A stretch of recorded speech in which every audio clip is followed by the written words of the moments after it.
How do you feel about God being removed from government? I have a real problem with it because that's what our whole country was founded on, was the morals and freedom of religion. And now it's more like people's turning to freedom from religion. And they get the whole thing of separation of church and state backwards.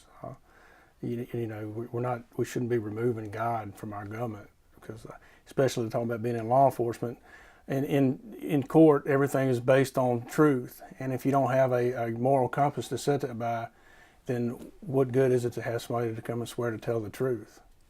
So how does that, or how could that affect you in what you do every day? I have very high standards as far as morals go because I am a Christian. I do believe that, the truth is a big part of it, and I operate even in my job through morals. And when you go into court and you see people that you know that they're just lying and not telling the truth, and they stand up in court and they lie and they get off of it because they have no even any conception of, or like I said, there's no moral compass or anything we're set for. It's disheartening to see that I bind myself by those morals, but they don't. And what's morally right is not always what is legally right in the courts. And it's disheartening to see some of these people going and just continuously lying and get by with things that they do. Do you think that would be different than if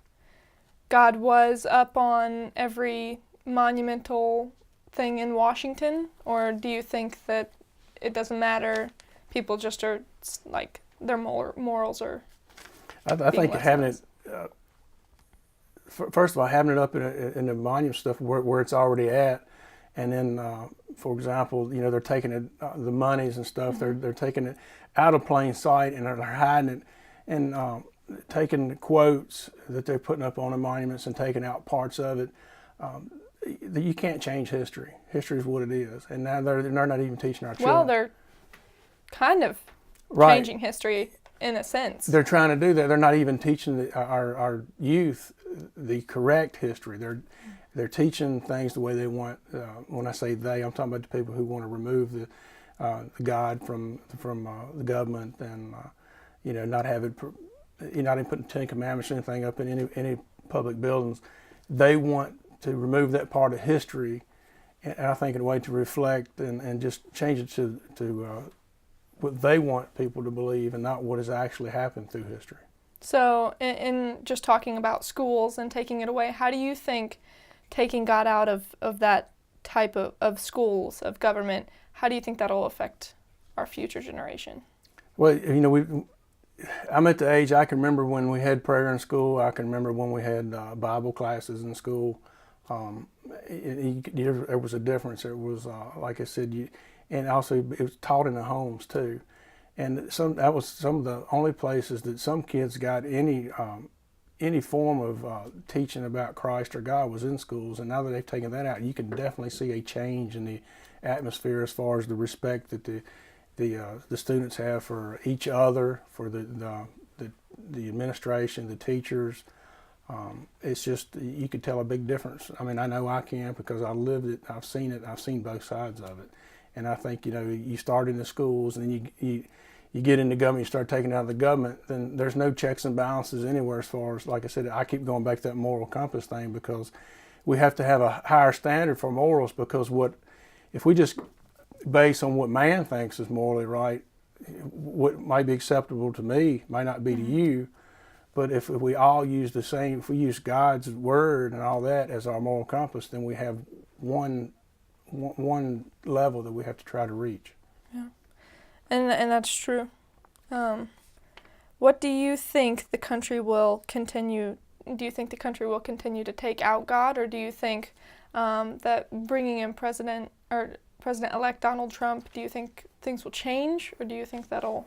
I think it's going to. I think we're going to see it swing back to the way it's supposed to be. Freedom of religion. Which right now the Christian people are the ones that are being persecuted. I mean, it's plain just like they're saying when you go to taking everything that the country's founded on, "In God We Trust," and taking famous quotes and just taking anything about the Lord and stuff out of it. When you're doing that, we were headed in a dangerous direction. And President-elect Trump has said that that we're going to say the Pledge of Allegiance, and we're going to say one nation under God, and I think we're going to see it swing back towards the conservative side. How do you think that'll change the big cities? I know that the big cities were a lot turned blue, and there's a lot of different opinions on that side. Do you think that'll affect them in any way, or do you think everything will stay unchristlike in media? It's going to take time. I mean, like you said, the media's. You watch two different stations, you get two different versions, and it's going to take time for anything to change. And nothing like that, I don't think is going to happen. No change is going to happen overnight. It's been allowed to go on so long. It was swung in that direction over a period of time that we allowed it to happen. It's going to take some time to get things to swing back towards the conservative side. And it's also going to have to start in the home. Just doing it in the government's not going to do it.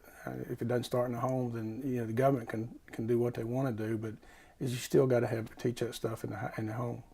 In the video we watched, that right at the beginning, it said that America at least was a country of godly people, a nation under God, and now they kind of in the video transitioned to what's happening. Do you believe that America is still under Christ? Do you believe maybe that we've swayed away from that? I think at this point in time had swayed away from it, and the reason being, you look at what's socially acceptable now compared to even just 10 years ago, or you go back 40 or 30 years ago. People are trying to. I think people, they don't want to be held accountable for what they do. They just want to be able to do whatever's good for them, whatever feels good at the moment. And by removing God from government and from your schools and all that, I think it gives them a reason to justify their actions. And they don't have to feel accountable for something that's not there. So if things are looking like they're turning around a little bit, how are you personally taking action to get God back into the sheriff's office or get back into the everyday life of the American people? I've been blessed because my boss is a Christian. He's a sheriff. He's the sheriff. He's a Christian. I mean, he opens our meetings with prayer. He allows us to pray. He asks for prayer concerns. I openly express to people that I'm a Christian. I mean, a lot of people are mistaken thinking that the government says you can't do that, but that's where they're wrong. They want you to believe that you can't, and that's where I think that's where at Christians, that's where we have failed as far as don't want to offend anybody, but that's the problem. We're being offended every day. They're taking all the rights as a Christian away from us, and we've allowed this to happen. So it's time now for us to, and you don't have to be in people's face, up in their face about it, but just you just need to not be afraid to profess that you are a Christian and share with people. Yeah. Well, continue it. That's awesome. Very good. Well, I'm with Tim Taylor, and this is the 473 final. Thank you.